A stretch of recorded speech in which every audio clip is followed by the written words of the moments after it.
Hey everybody, it's Sharmel. Welcome back to my channel. So in today's video, we are going to be talking about locks, femininity, confidence, and beauty. So let's get into this video.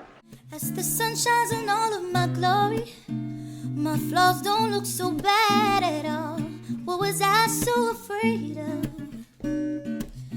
So I wanted to do this video because as enjoyable as this journey has been, I feel like I would be giving you guys a disservice if I wasn't honest with all of my feelings when it comes to my hair. So just for a little background, if this is your first time here, I have faux locks in my hair right now, but I do have my real baby locks underneath this. I'm about 4 months into my lock journey. So this is still something that's very new to me and something that I am still adapting and adjusting to. So since starting my vlog journey, this has been like the first time in a long time that I have kind of questioned my beauty and my femininity. So before I started my lock journey, I had always considered myself a very feminine woman. Growing up, I was definitely a girly girl. And when I first started my lock journey, I'm not gonna lie to you guys, one of my biggest fears is that I wouldn't be perceived as like the feminine pretty girl anymore.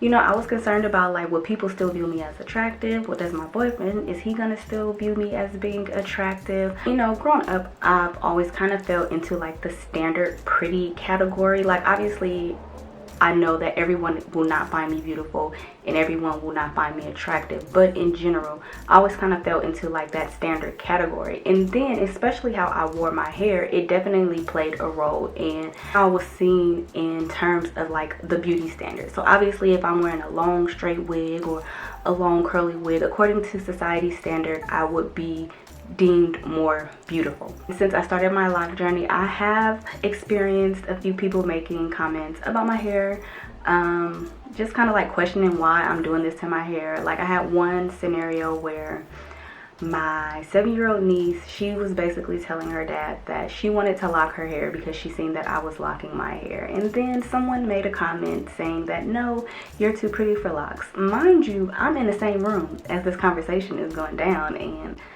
you know, I'm looking like, if you telling her that she's too pretty for locks, what are you trying to say about me?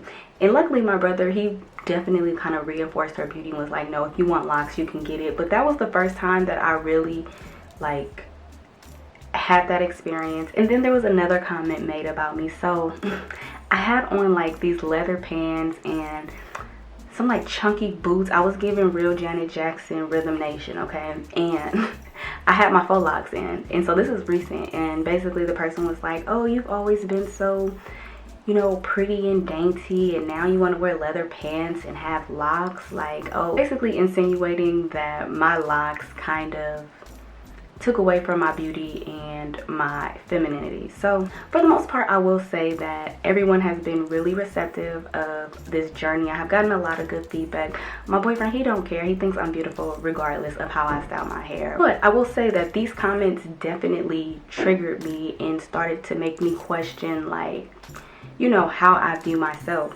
And regardless of if you feel this way or not, there are a lot of like stereotypes that come along with locking your hair. You know, you're dirty, you're unkept, it's unprofessional, you're like a hippie.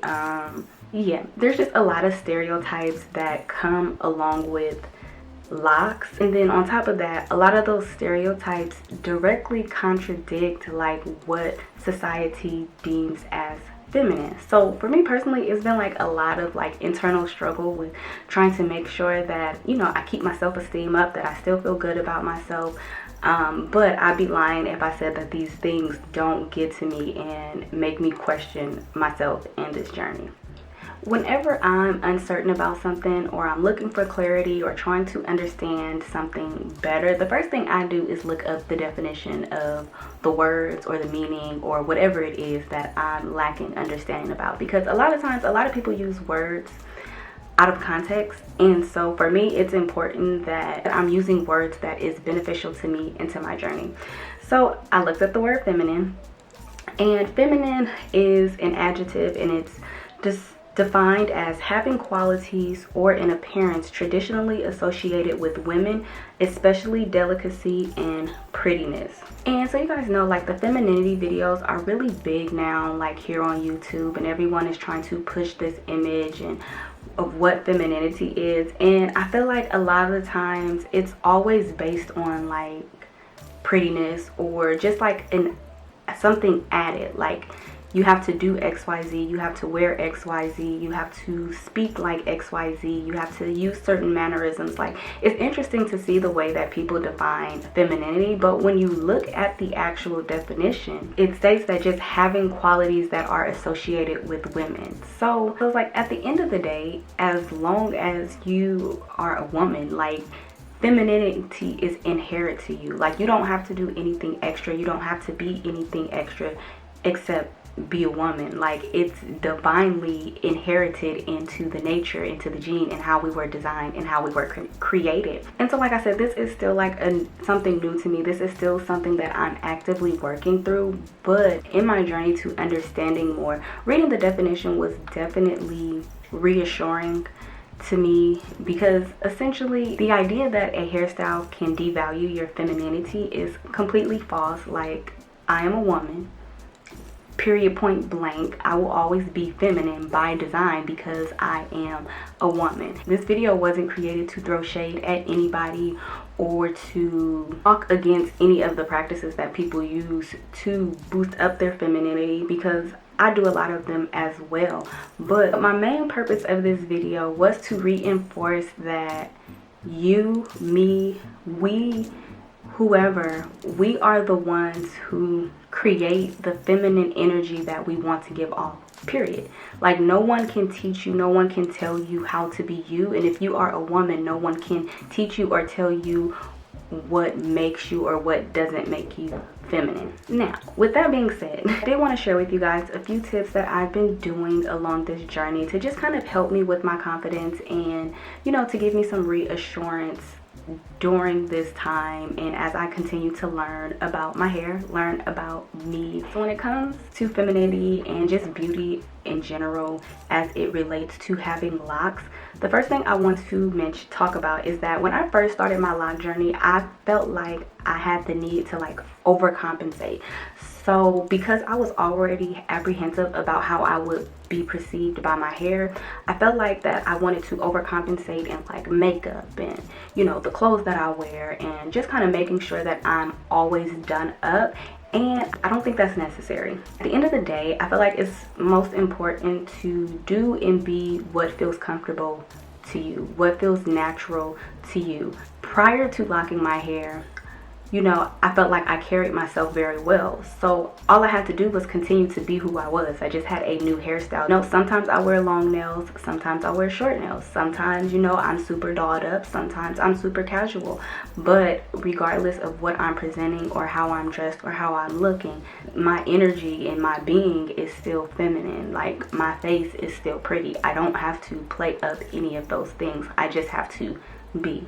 And that rolls into my next point. I can't stress enough the fact of having overall confidence and assertiveness in just like the decisions that you make. You know, when the comments were made about my hair, I feel like when somebody talks about you or somebody challenges the way that you look, your first reaction, a lot of people's first reaction is to respond. And I'm happy that I didn't respond in those scenarios because, you know, although, first of all, I'm a type of person where I pick my battles based on the person who said the comments. For me, it just wasn't worth fighting the battle. But even on top of that, although the comments were kind of hurtful and they made me feel a certain way, at the end of the day, I started my lock journey for me, not for anyone else. And I have to have confidence in that decision. So if you make the choice to lock your hair, you have to be confident and assertive in that decision. You know how they say like animals can like sense fear? Like, people can sense when you're unsure about yourself. And self-awareness and self-assurance is going to be your biggest tool while you're on this lock journey, because there's going to be a lot of things that challenge the way that you're used to seeing yourself. And so yeah, I cannot stress enough just having confidence in you and in the choices that you make. So regardless of what anyone says, no one else is on this journey. Regardless of how anyone perceives me, this journey is mine and I made the decision. And because this was a decision I made, it doesn't matter what anybody else says. And now we're gonna go into some more like superficial tips, just as far as like appearance and stuff goes.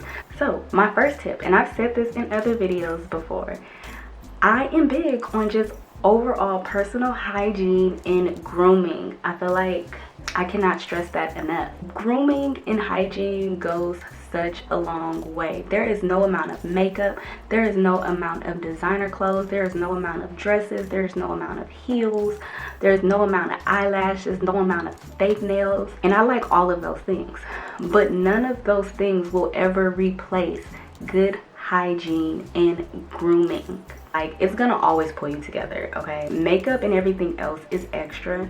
In addition to like basic hygiene and grooming, smelling good is another big thing that makes me feel feminine. I'm a perfume wearer, and it's not necessarily that you have to wear perfume. I don't know if people realize it, but like, out of all of our senses, like, smell is an underrated sense that we have. And I say that because when you think of things like aromatherapy and how like different scents can influence like your overall mental and physical well-being, different scents like they can influence your mood, like different scents, they kind of invoke certain emotions in you. So when it comes to like me, I definitely believe that just smelling good is a big part of it, because it just makes you feel good about yourself. It makes you feel good about the person who you are, and it's also going to be inviting to other people. And so then the last thing that I've been doing to like help keep me confident, that I have been following a lot more loc pages.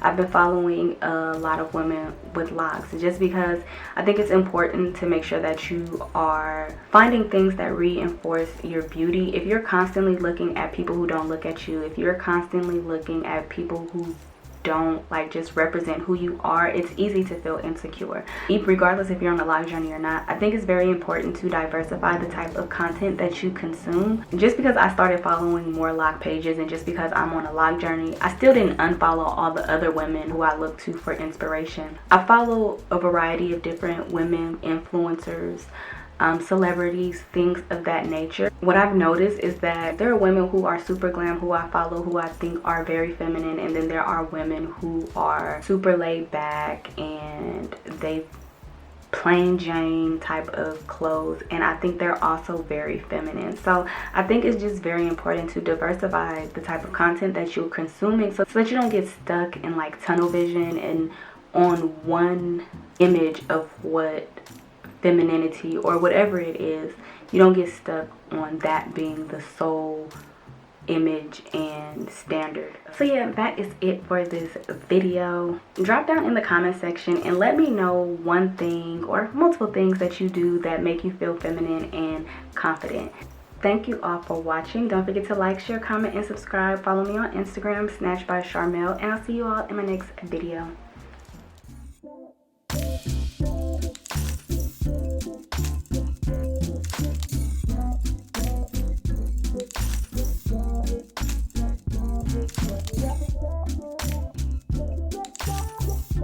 Yeah.